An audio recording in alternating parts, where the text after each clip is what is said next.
Kotz, while on death row, attempted a violent takeover of the Supermax Adjustment Center at San Quentin with a goal to kill as many guards as possible. If he were executed, he wouldn't have been much trouble for the guard. Procon.org also states for physicians at executions that we expect physicians to offer comfort care to the dying, even if the treatment, like morphine, to dampen end stage cancer pain, will inevitably hasten death. These physicians are not killing their patients, they are comforting them in their final moments of life. Death row inmates have certain parallels to dying patients. Death is coming, as in both, and the physician can do nothing to change that. All that they have to be offered is professional care during the final moments of life, and that should be of comfort to the condemned. The idea that physicians may participate in executions does not mean that they must do so.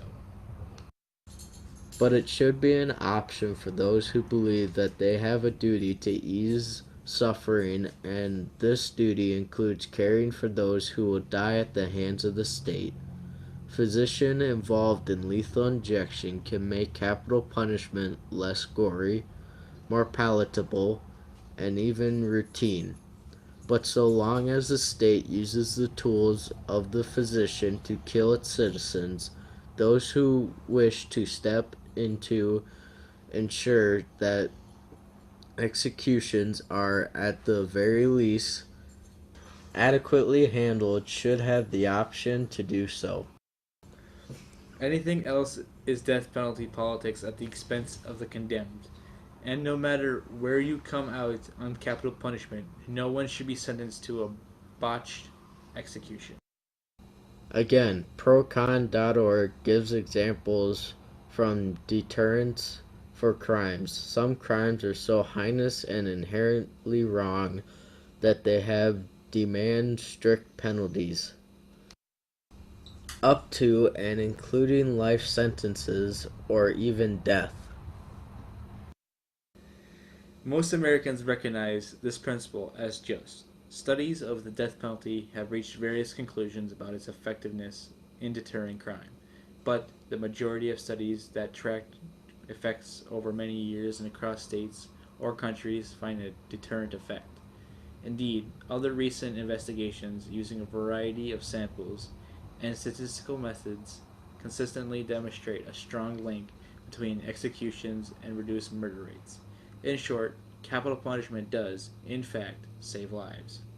Procon.org states racism basically isn't a factor in death penalty sentences.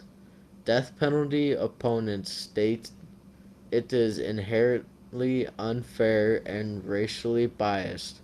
The facts, I believe, are otherwise.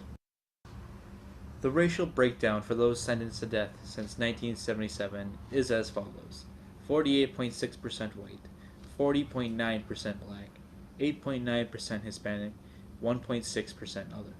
The race of defendants executed in the U.S. since 1976 is 56% white, 35% black, 7% Hispanic, 2% other, and the reasons for this discrepancy in the execution rate between blacks and whites is that juries deciding whether to impose the death penalty have concluded in more cases involving black defendants that there were condoning circumstances militating in favor of a lesser penalty. The American public still supports the death penalty, notwithstanding the hammering capital punishment receives each year. I'm glad the American public does. In short, the death penalty or capital punishment is a good thing. Why, you might ask? Because it does help save lives by determining people for committing the crimes. It allows for people who are convicted and sentenced to death to be eased knowing that 12 people made a choice together. Doctors can make the final movements of a criminal's life at ease.